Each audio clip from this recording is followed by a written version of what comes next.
দর্শক, নবনির্বাচিত তারেক রহমান সপরিবারে সংসদ ভবনে প্রবেশ করছেন শপথ নেওয়ার জন্য এবং সঙ্গে আছেন নবনির্বাচিত নেতাকর্মীরা।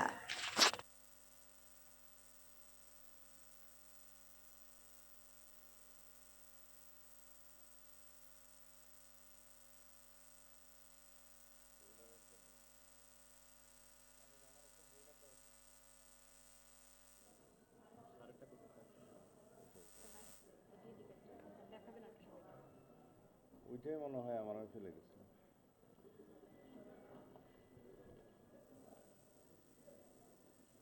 একটা হইলি।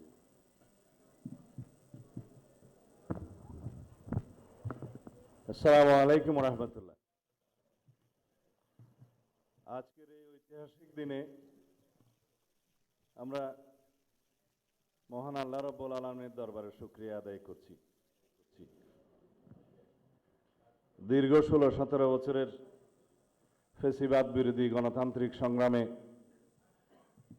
অনেক রক্তদানের মধ্যে পাড়ি দিয়ে আজকে আমরা এইখানে উপনীত হয়েছি। সবাইকে আমরা দলের পক্ষ থেকে আমাদের মাননীয় চেয়ারম্যানকে স্বাগত জানাই।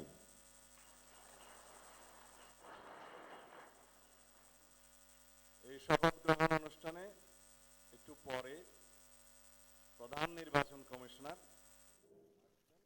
জাতীয় সংসদের সদস্য হিসেবে আপনাদের শপথ পাঠ পরিচালনা করবেন।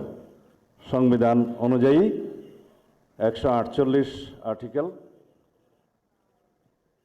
2A অনুসারে স্পিকার এবং ডেপুটি স্পিকার অথবা তাদের মনোনীত প্রতিনিধি কর্তৃক 3 দিনের মধ্যে যে শপথ করানোর বিধান রয়েছে সেটা পার হয়ে যাওয়ার পরে পরবর্তী 3 দিনের প্রথম দিনে সাংবিধানিকভাবে সিইসি প্রধান নির্বাচন কমিশনার এম্পাওয়ার্ড ক্ষমতাপ্রাপ্ত হয়ে তিনি আজকে শপথ পরিচালনা করবেন। বিধায় আমরা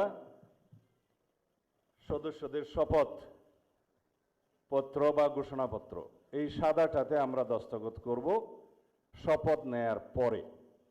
এখানে আপনাদেরকে বলা হয়েছে আমি ডট ডট জায়গায় নিজের নাম লিখবেন এবং এখানে সংসদ সদস্যদের আসন, জাতীয় নাম্বার এবং জেলার নাম্বার।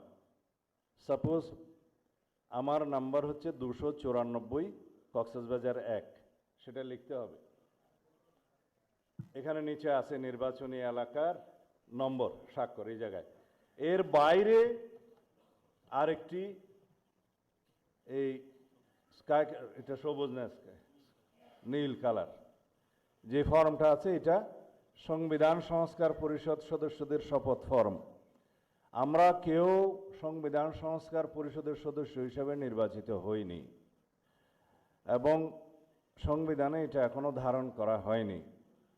গণভোটের রায় অনুযায়ী সংবিধান সংস্কার পরিষদ গঠিত হলে সেটা